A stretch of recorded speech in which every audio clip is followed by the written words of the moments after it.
So for today's very special episode of Minor Quibbles, we are going to do a live viewing and commentary of the 1967 experimental art film Wavelength, created by artist Michael Snow. This is what's referred to as a structural film, and it's considered sort of a masterpiece of experimental artistic cinema. I think it's pretty intriguing. I'm sure a lot of people hate watching it, but it's super interesting. So we're going to talk about it. Some people hate watching it, and some people hate watching it. Yes. I mean, that's yeah. Okay, I'll just say prerequisite here. I took a experimental film class in college. I was a film student. I like experimental film, but I don't. I've never even heard of this one, or maybe I just forgot about it when it was discussed. I've never seen it. This is fresh to me, and I consider myself like pretty well rounded when it comes to this sort of thing. So yeah. Well, that's why I'm really excited to watch this with you, because I think you'll have some comments on it. Already realizing I'm not super brushed up on my history of video, because you said this was 1967. Yes. Which I don't know when the first video camera became a thing. Mm-hmm. So the timeline here is already confusing me, because it's like I would suspect that something like video, let alone like home video style like this, wouldn't have even existed yet.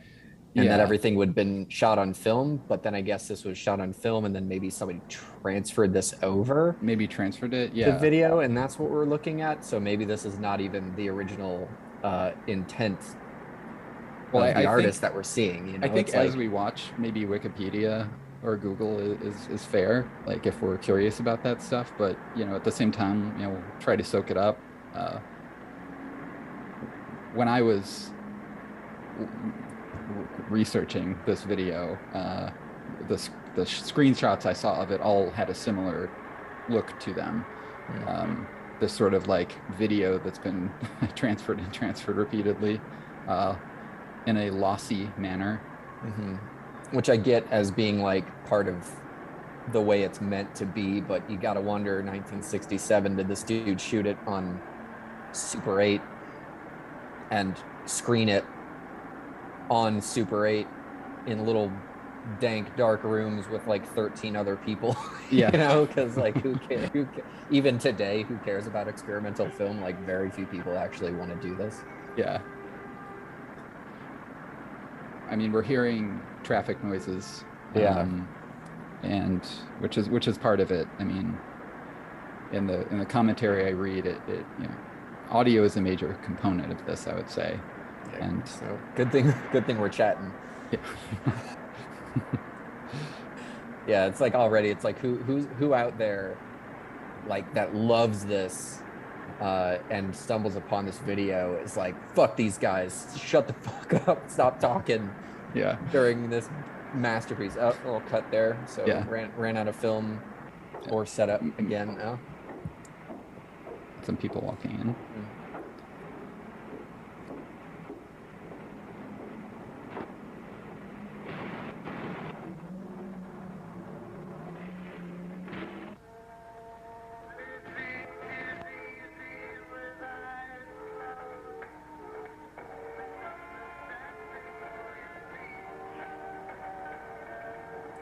So we've got Strawberry Fields playing.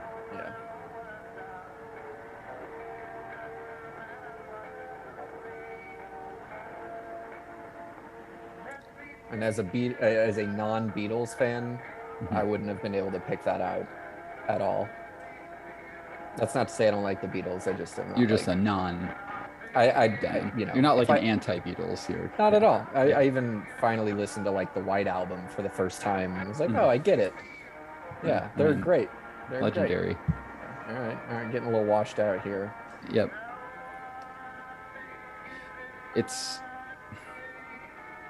We had two people walk in, or well, three people, I guess, walk in carrying like what looked like a bookshelf or something. Right. Put it down, then left, and then left, and then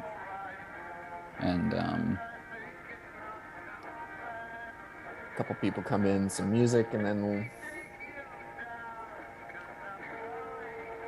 and there's a little bit of a like this isn't what it is, but that Doppler shift thing where it's like where it sounds like the tape of the music is distorted. Although I don't know if that's on the film stock itself or if that's on the music Yeah.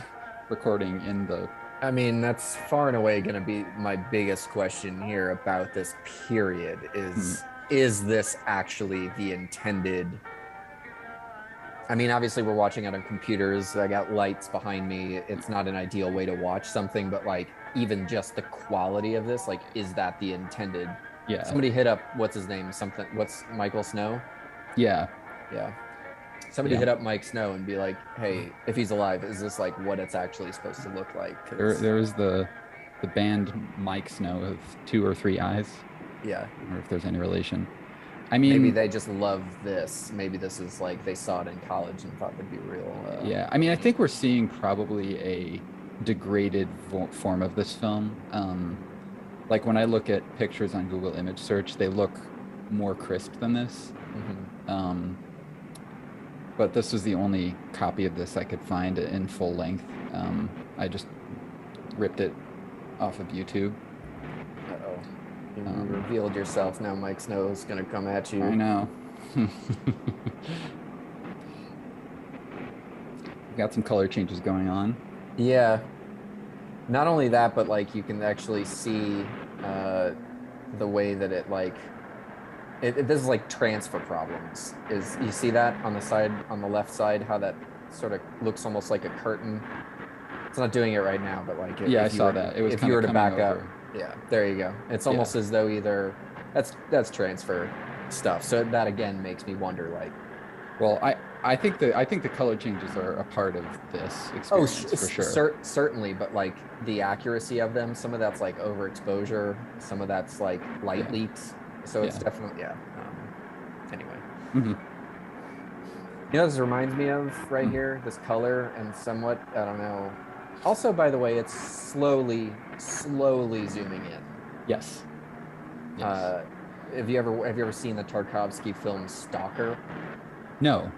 Recommend, you'd love it. It's science fiction flick. Same guy who did Solaris, if you're familiar with that movie. It's another science fiction movie that he did, and he's got the beat like the first like 45 minutes of that movie kind of look like this palette. Really, incredible film. You know, I think the fact that it's like washed out a bit, I don't know, that feels like a part of this. Again, I guess it's going to be our big question. We'll try not to make everything about that, but it feels like the glare that you're getting, that just it feels appropriate to this somehow. So I would say I'm very on the fence as to whether or not like the distortions and stuff we're seeing are actually just because of degradation versus intent, but we'll find out, I guess, later. I mean, you saw some traffic going by just there when it flipped to a clearer view, and then we're suddenly back to this washed out kind of characteristic coming through the windows. And I will say it's like, there's something a little like, I'm not going to say unsettling, maybe that's too strong a word, but the fact that it's like off center, it's like, this isn't aligned with the rectangles that the room forms. Yeah, it's not level. Yeah, it gives you this sense of a little bit of like, it's kind of like you're about to watch a snuff film or something like that. Yeah, it definitely has a Faces of Death vibe. Yeah. All right, so it rolled out. Yeah, which is, yeah. I mean, it's intentional that it would be kept in. Yes, for sure. So a total shift here. And the, the traffic noise is now gone, and we've now got the sine wave, and that comes from me having done a little research.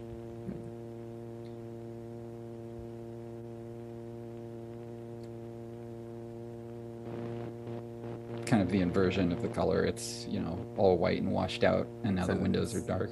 It's a negative. The negative. Okay. Yeah.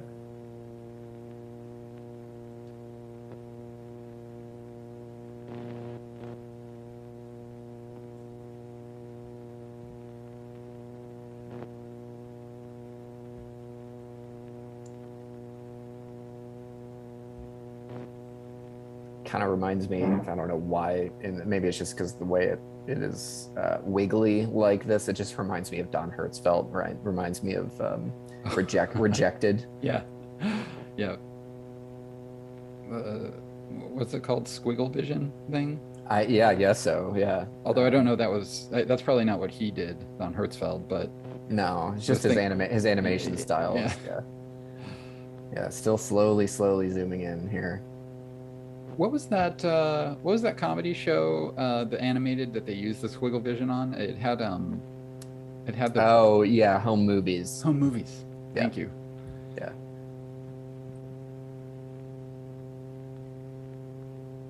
Trust yourself. Love that song. Still think of it sometimes, and it just makes me happy. Me too. Yeah. Whenever I'm second guessing something, every now and again, trust yourself.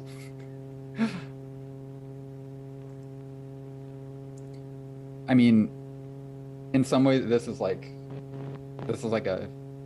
what a migraine experience is like, kind of. I feel like. Disagree. No, I've never really had one. I just imagine there being this sense of like the brilliant, blinding light all around me, and this I guess it's like getting into my brain. Yeah. Okay. Fair enough. I mean, I'm guessing a migraine is a much worse experience than watching. So far, this is not as unpleasant as a migraine. Yeah, I'd actually really like to. Oh, is that is that a person there in the window, or is that just where? Third window. Oh yeah. Down. A third down. Could be a face. It almost looks. I think it is a face. Yeah. It's a little creepy. I mean, very creepy. Yeah. Kind of reminds me of like The Ring. Mm-hmm. Or I guess The Ring is reminiscent of this in some ways. Yeah. Like you've discovered this. I almost have no doubt that like David Lynch has like seen this and has taken some cues from it, because it's not without. I mean, David Lynch is as experimental as any experimental filmmaker, I feel like. Yeah. Just his movies are for a mass market, whereas experimental film is for literally almost no one, you know? Yeah. It's for other experimental artists. Yeah. Primarily. Exactly. Whereas David Lynch is like not abstract, I guess he is in some ways, but this is very abstract. This is really just like, this is film as film as film. It's just like, well, it's using the medium of film for art, specifically art, which I can get behind it. It's just, it's like when you think of, sorry. No, this just will have to reveal itself with some actual point sooner than later for me to actually be like, oh yeah, wow, you know. Well, it's, as I said, this is my second viewing, and a couple of things did occur to me about this that I think are somewhat interesting, but I don't know that they're like light bulb go on moments during this, more like, fridge moments that occur afterward. After you've spent the 45 minutes, you're opening the fridge and you're saying, oh, that's kind of an interesting analogy that the film builds. That's an interesting analogy about an interesting analogy. Yeah. The fridge. Yeah, that's actually pretty good. So I mean, so far, I don't even know how long we are into this. I'm going to I'm going to resist the urge to check the time and see how far we are into this. But, okay. When you go to a museum and you make your way through like the darker portion of a gallery, and then you come upon a video of something, and you don't know where you are in the movie. Is it going to restart soon? How long is it? Oh, I forgot to read the plaque before I walked in here. This feels like that right now, and I feel like if I was walking into this in a museum, unless I had somebody with me that like insisted, no, you got to check out all 45 minutes of this thing, I probably would have left the room by now. That's how I feel. It's so far how I feel about it. Yeah. Well, I think that's probably true of most films of this nature. I know that I've been in the MoMA a couple of times, and there's that upper floor where they often will have like some experimental film showing in a dark room, and it's like you see some sort of like montage of various images, and it's kind of like, okay, that's interesting, but I cannot sit here any further. Right. There's other things. There are other things that are probably more worth the time. Yeah. Now, the interesting thing here is that like Let's talk about just experimental film. Okay. Like any medium that you use, a certain level of skill is required to be able to achieve the thing that you have envisioned. Yeah. You know, it's literally just a pencil on paper. Like, I cannot draw the things that I think about because I don't have the thousands of hours of practice and shading and all these different things to like draw a portrait or something. Yeah. It's no different with film. Like, learning how to properly load the film, learning how to properly focus and expose the film, and then develop the film, and then print the film. Like, all these different things like lead to you having the thing that you want. And the problem with experimental film and a lot of film being used as art by artists is they lack the technical proficiency to do the thing the way that it was intended to be. And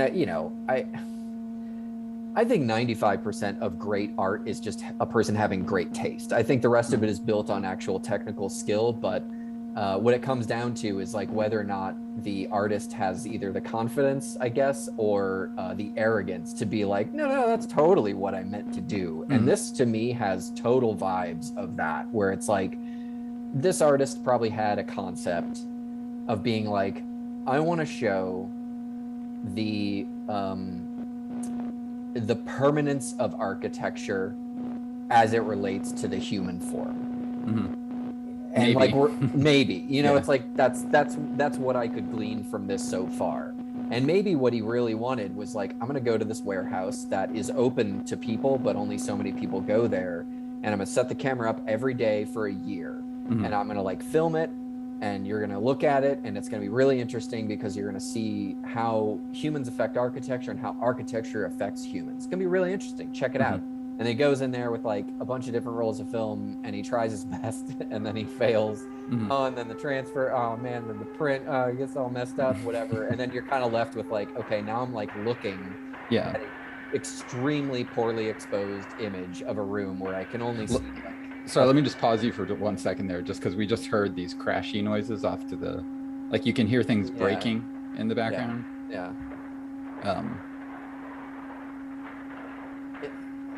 It feels like people milling about who are moving into the space. Something like that, yeah. I mean, it's. I don't believe watching this that this is made accidentally.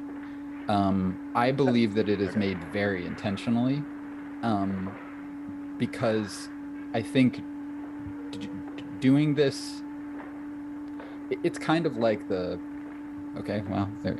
Well, actually, I'll pause my thought there because we got some action.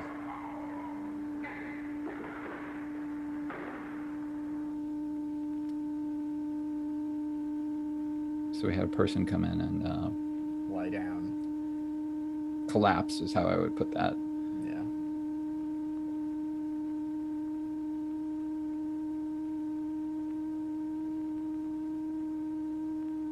Yeah, there's going to be somebody out there who's going to be real mad at me for just like talking at this. It's like, you never get the full scope of this, man, if you don't shut up. Well, for those watching, who want to see the unadulterated original, it is available on YouTube without two young men chatting. I mean, I'm just going to note that the tone that we've been hearing started at relatively deep, but has gone progressively higher. Sure. As we've been watching. Yeah, I should also clarify, use the term accidental, and that's not what I was implying. I wasn't saying that this film itself and everything that we're seeing was accidental, but I question whether or not all of it was purposeful. You know what I mean? Like, I think obviously... What would it be? Well, if it's not purposeful... Well, it's like certain things where it's like maybe portions of it were like he's using because that's all he's got, and he needs this, like he would have liked to have a dog in this at some point. No, he would have liked to be able to see out the windows on some of the shots, but oops, that day he just messed it up, and now it's too overexposed, and he can't see out the window. And I'm not saying that it's obviously every film is intentional because the person decides what you see and hear. Right. So if they don't want you to see or hear that, they'll take it out. And if they Yeah. want you to see or hear something, they'll put it in. Sure. But there is a certain, Well, making something like this requires more patience than watching something like this. And so that's Definitely. why my default assumption is that, like, you know, if he really wanted to get traffic going outside the window constantly, he certainly had the patience to do that, and he chose not to. Sure, that's fair. And then, you know, clearly we know that this isn't just the incidental activity of like an actual real life building. Like, he clearly has actors coming in, you know, putting a bookshelf in, leaving, actors coming in, playing Strawberry Fields for a bit, leaving, guy coming in and dying apparently, and leaving. Yeah, which is why I say, like, my needle points more toward, like, this is very extremely, like, obsessively intentional. Yeah, sure. But again, who knows? Like, I think that's the challenge of anything experimental, is you can always kind of criticize it. You can be like, well, like with the painting, like I don't know, a Rothko or something like that. Like, it looks like just he fucking took a paint roller and rolled some 2 colors of paint on the canvas, and I'm supposed to expect that that's art. And I feel like this is like the video version of that, to an extent. Sure. Yeah. I mean, in any case, I mean, we've argued about this before, is that, like, you know, I truly firmly believe that an artist's intent does not matter whatsoever, because it's just, all that matters is the way I receive it or you receive it, whatever. It's like, if the artist wants to sit there and explain to me that, like, you know, this is what I was trying to do. It's, well, if they have to explain it, right? Well, even if they do and they get the chance, it's like, too bad, man. Sorry, like, your thing didn't come across the way that you wanted, because, you know, that's what art is. It's open to interpretation, period. Yeah, but I do think there's an element where it's kind of like the questioning is innately a part of the art. And I think that's part of experimental art, where it's like, you know, it's clearly we're meant to notice things about the passage of time as we watch this, space, color. We're intended to notice all of these things, and maybe those things do or don't rise to the level of meaning, but they certainly make you notice things and kind of like consider, and so maybe that's the point. I don't know. Yeah, well, I mean, regardless, how I decide to critique or interpret is, it's up to me, you know. And I've seen paintings like that where it's like, okay, I get it, like, you're using very subtle shades of color, and I guess that's technically interesting to certain people. I will be more likely to blow by it and go to something that's more affecting. So it goes. I don't know, it's not everything is for everyone. We just had a huge jump in the tone and in the color. We're getting like little flashes of light, and, you know, well, things are happening here. I mean, we assume the body is still on the floor there because we see no evidence that anybody's removed it, but to kind of like go back to something I said earlier about, you know, having a fridge moment about this later. Like, when we talk about, like, you know, sound, like various tones, you know, have different frequencies, and the frequency relates to a wavelength. And so, like, you know, for example, like when you talk about the middle A on, you know, on a piano, that's 440 hertz, right? So 440 cycles per second, and that's light, right? Or that's sound going by. And so we can infer that the length of the wave that's going by you in space is a certain actual length, physical length. So anyway, like, a 440 hertz, like I wrote this down after I was thinking about it, is, you know, around 2.5 feet. So like when you hear that middle tone, there's like a sound wave passing you that's 2.5 feet long from like end to end, right?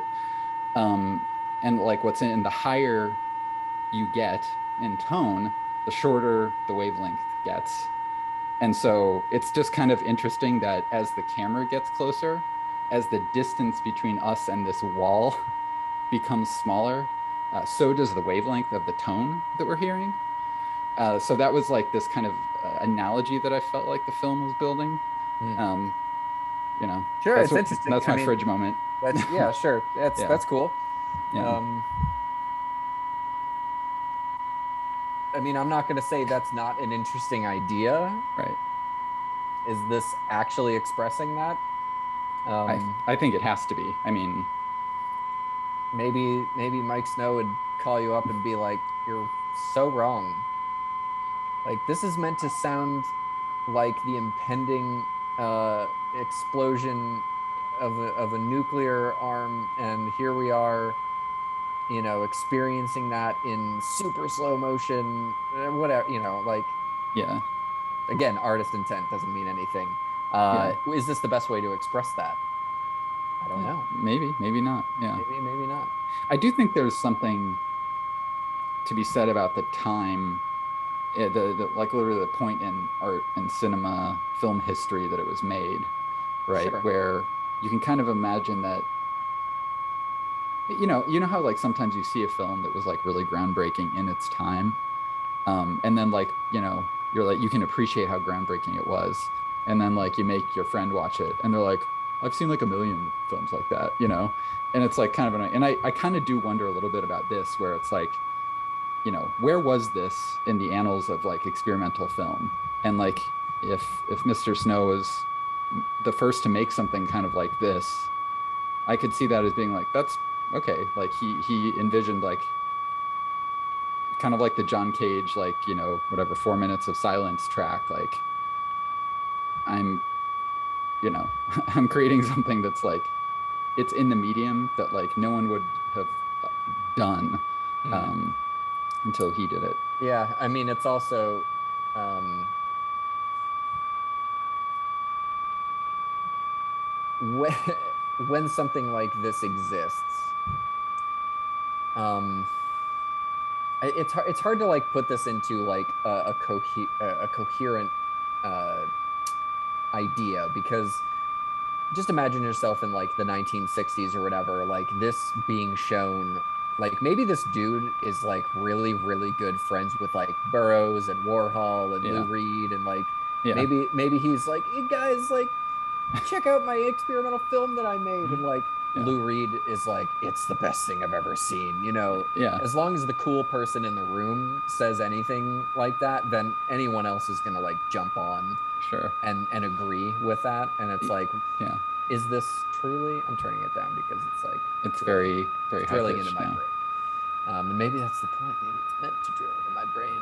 Yeah. It might be. Yeah, I mean, over the last couple of minutes, there was nothing but white. The Yes. pitch is going up and up and up, and then we are back now to the same room where we indeed can see out the windows now. There's Yeah. pictures on the wall that I can't discern what they are. Mm-hmm. You know, I'm not brushed up on my experimental film or video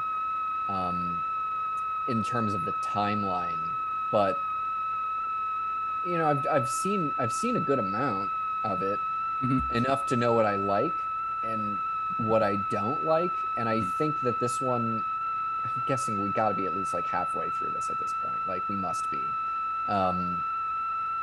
is not doing anything for me so far. Like maybe if I was in a dark room by myself and this was on a big screen and I had a really great sound system and I just like shut everything else out and just watch this, I would walk out and be like, that was fucking great. Yeah. Right now, I don't think it's great. Maybe. I mean, I watched this. I'm not going to say it was a perfect cinematic experience. I didn't dim the lights in my apartment and isolate myself. I watched this version of this video, but I did watch it. I watched the whole thing because I was kind of just curious to know, like, what will this, oh wait, we've got somebody coming. What will this do to me? How will I feel? She's on the phone. She maybe looks worried. Maybe Yeah. somebody is coming after her.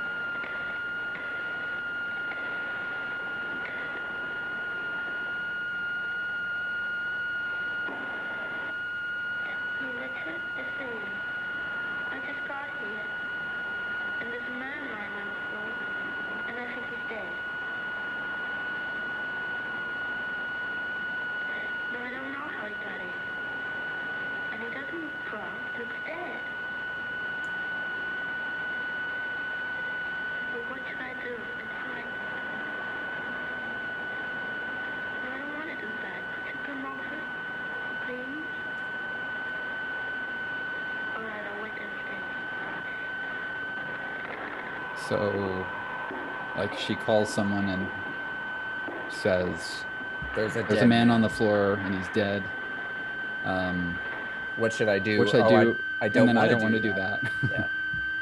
I'll And wait there's for you some kind of creepy downstairs. figure that just showed up outside the window, like right there. And I think that's just a double image. I think that's her on the phone. Yeah. Okay, Yeah. interesting.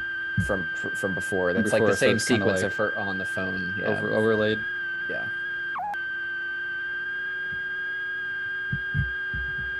And I'm assuming that glitch probably wasn't part of the original, but Yeah, who knows, probably right? probably not. I Yeah. mean, you know, the assumption here is this is probably Super 8. You can tell by the gate, or maybe it's 16 millimeter. Mhm. Um, and then it was telecine, which is like a way of video transferring Mhm. film. And Okay. who knows when that happened or Yeah. what the state of the original print was in when they got a hold of it. You know, Yeah. like And maybe that this, went onto a VHS tape, and then that tape was copied and yeah, copied. and maybe Yeah. the artist in that process, after seeing it for the first time in 20 years, was like, "That's great, I love it." You know?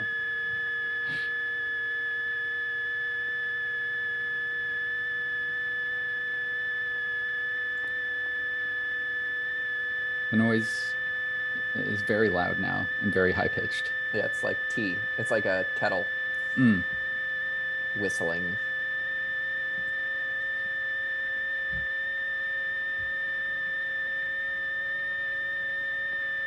Still zooming in, Yeah. tighter and tighter we go.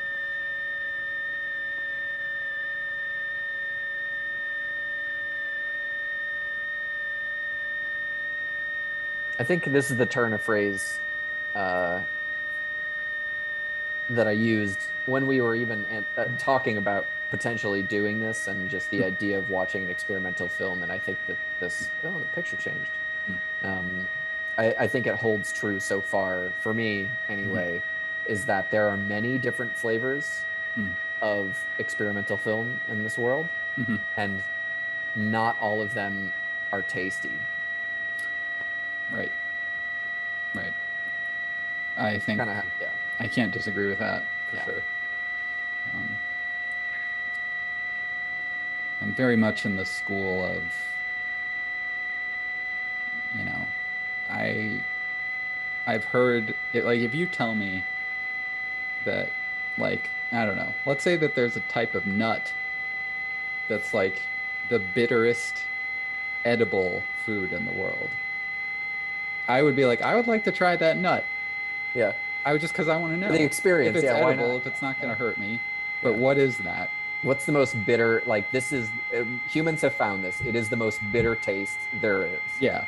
It's like, And you oh can eat it wow, safely. I'd be like, I'd like to try that. yeah, because you want to know what the most bitter thing is. Yeah. Yeah, it's almost like it's for the sake of knowledge. It's for the sake of experience. Yeah, it's. Yeah. Um, are you familiar with the French filmmaker Gaspar Noé? I know the name, but I don't, yeah. He's made some pretty provocative films. Irreversible is probably his most well-known I piece. do know that. Or I don't think I've seen it, but I've, A lot, it's one of those movies. It's very similar to like Requiem for a Dream, and not in the way that the film is, but in the audience reaction to it, hmm, which is often like, I'm glad I saw it, but I never want to want to watch see it it again. again. I've heard he that about it. he has become a filmmaker that he's just straight provocateur. He's Hmm. kind of experimental. He's indie. He's interesting. He makes pretty decent movies, Hmm. but he's the kind of guy who gets real excited when Hmm. somebody like faints during his movie or has to walk out, Hmm. because that's the reaction that he's after. Is like, I'm going to make you real uncomfortable. Yeah. And I get the impression that like right now this is like the cinematic equivalent of going to the dentist. Like, Yeah. you're just gonna sit through it. You're gonna walk out and probably be like decently glad that you went, but like, was it worth the pain? Yeah. Well, in the case of the dentist, it depends if they removed the thing causing the pain. I don't know if this is Yeah, removing anything. This is more just like arbitrarily drilling into your skull yeah. and Well, then being there, like, yeah. "You're I mean, I done." guess that's the point. Is that like here we are, like, Yeah. no, man, I'm gonna give you a great experience. You're gonna walk out a changed person Yeah. because I'm gonna just make you uncomfortable for 45 minutes. Like, Yeah. oh man, yeah, Well, going back to our Teton review, Yeah. that was sort of how I felt a little bit with that, where it's clearly Sure. they were this was just trying to make me wince for like Yes. 2 hours straight. Yeah. Oh, you haven't winced in 3 minutes. Time to Time to rip out yeah a fingernail or yeah something. Yeah.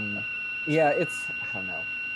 I will turn this down even further. I can yeah. imagine if you like saw this in the theater where you had no control over this. It's like they would probably in the 1960s there would be no disclaimer. It would just Mm, you'd go in, and if you had epilepsy, you're yeah screwed. yeah. Like You're uh, that's just yeah. And nowadays it's like if you were to screen this, there would be like warnings about like don't for watch sure. this if you're pregnant. I mean, this kind of tone honestly can make you feel a little bit nauseous if it's loud enough. 100%, Yeah yeah.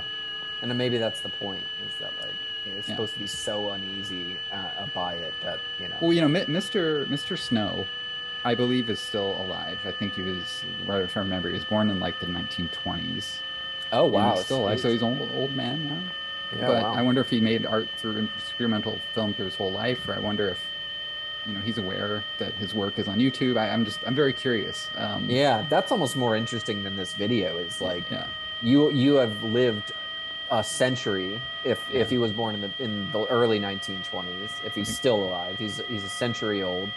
You know, grew up where it's like film existed in like the late 1800s, but it wasn't like widely available until much later, and people didn't start using it until like hmm after the Second World War, mm, because those cameras became available to people, the little news ones, and so like hmm to get to a point where it's like on YouTube and we're on a Zoom call during yeah another pandemic, like yeah. like that's a pretty it would be yeah. Can we get him on the next Minor Quibbles? Can I we? would love to. I mean, Yeah.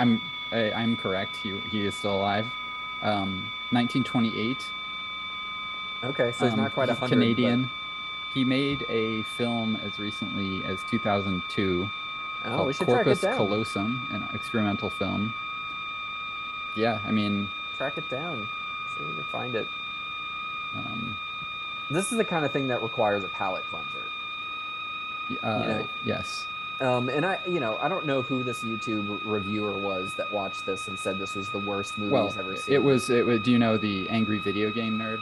Oh, of course, Well, yeah. he was a film student and he does film reviews on his like personal channel when he's not like in character as the Oh, I nerd. didn't know that. Yeah. Yeah, and he kind of just like talks about movies in a casual way. And he did the premise of his video was like people always ask me what is the worst film or what do I consider the worst film, and he kind of goes through films that are like bad, but Yeah. they're still entertaining. They're like Hmm. entertainingly bad, and he's like this is the worst because I like was forced to watch this in film school, and it's just like completely unpleasant. And Yeah. yeah, Okay. So, I mean, I super respect to the angry video game nerd. I love that guy, and I think he's made me laugh enough to completely clear him of any wrongdoing, basically. yeah. But I think him saying that this is the worst film he's ever seen, or the worst film in existence, is kind of missing the point, Mm, maybe.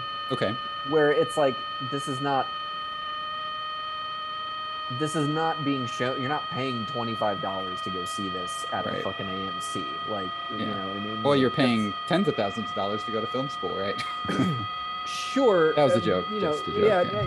you're not wrong, but Yeah. in the annals of film history, I could see why this would be an important thing. I'm a little bewildered why any film teacher would like make you watch all 45 minutes of this, but Well, you know, I feel like they would be remiss not to. Like, if you're gonna just be like, this is a film class, we take film seriously, we're gonna look at an experimental film, but it's totally cool if you guys just fast forward and okay, jump through it real you're quick. right. You're not wrong again. As often you are correct. I'm just gonna interject really quick. I Yeah. can't tell what this picture is supposed to be on the screen right now. Um, What would your guess be? I mean, it looks like it could potentially be some sort of like, well, it's gone now. It looked like it could have been like clouds or maybe like a vista of some kind. It's yeah, looks like it could be clouds or like water rushing over It rocks could or like be waves. waves. Ah, there you go. Wavelength. Yeah. Boom. Boom. And I was gonna say, like, if the treatise here is the concept that I'm making you super uncomfortable and all that you would really like to do is to escape this to something natural, then that's a big middle finger. I think. What we're seeing now is like the middle finger at the Yeah, end exactly. of this. The whole thing, yeah. Okay, the film school thing and having to watch this, you're right. But that's why most film schools, I would imagine, skip over this because, all right, we're what, 80% done with this thing at this point? We're probably pretty close. We must be. We're close. This is not worth the time. It's just not. There are other had it been experiments. compressed into 5 minutes.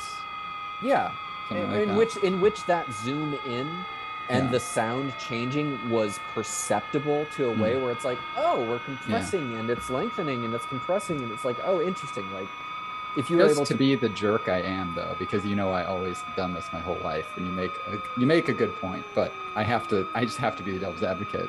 Yeah. Part of the experience is the 45 minutes. It's like part of it is you have to pay attention for that long and experience the discomfort of trying to perceive the minute changes that are occurring in the sound. Okay. All right. Fine. I mean, I'm just being a jerk. Part of drinking too much is having a hangover the next day. So you know what I do? I avoid drinking too much. Fair enough. Yeah, there are other experimental filmmakers and other experimental films that are more worth. Sounds like rain. I don't think it's rain, but could just be static on the audio track, I guess. But there are just other things that are more worth a student's time and more worth our time just in general. Check out Maya Deren. Fantastic. Stan Brakhage, amazing. Chris Marker, beautiful. Even Matthew Barney, is yeah, working on a certain level of doing this that are like, I don't know. It's kind of like, oh, I could go see your cousin who's like pretty good at guitar, play a show or something, but maybe I'd rather go see B.B. King. Yeah, it makes sense. So we're going out of focus here. I mean, this is the end. We're in the last minute basically of it. Yeah, I mean, I know exactly what you're saying. I guess I feel like what we just watched is like, this is to experimental film what like Pong was to video games to a degree.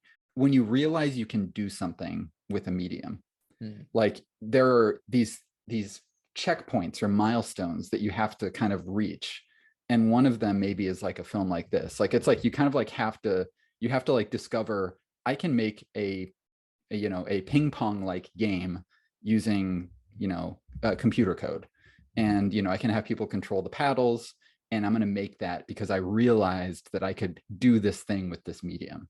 Yeah. And I feel like to a degree, this film kind of maybe sits at that point in terms of the whole chronology of experimental film history, right?